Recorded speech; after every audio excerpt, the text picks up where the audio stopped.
The transpose features gives you the ability to quickly convert a row of information into columns or vice versa. And there are two methods, one being a manual method and one an automatic method. You'll learn both those methods in this segment. Spreadsheets consist of rows and columns.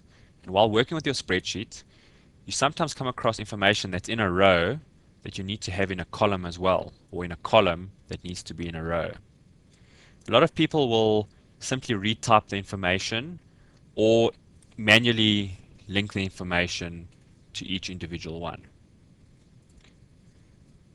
However, Excel has a couple of features built into it to make this an easier process. One, a manual version, and another, an automatic version.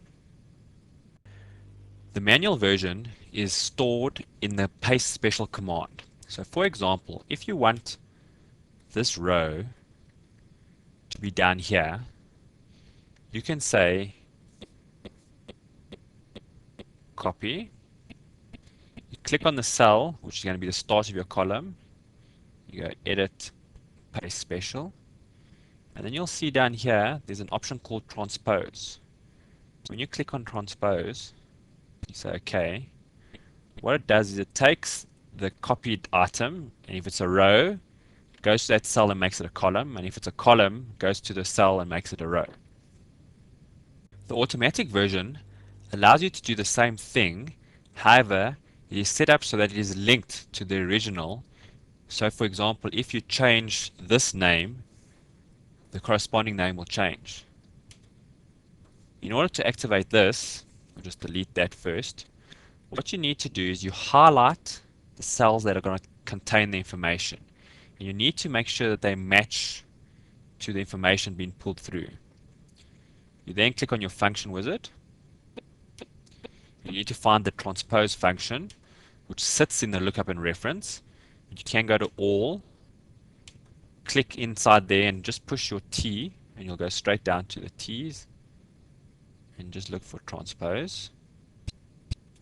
Click on it, push OK.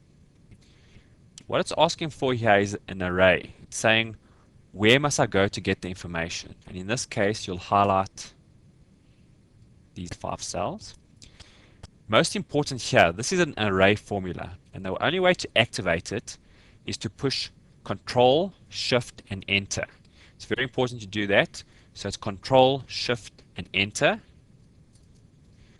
And what you'll see is there's now a formula in each of these cells. And what it's saying is, go to this row here and pull through the relevant link. So now, for example, if we changed one of these names to, for example,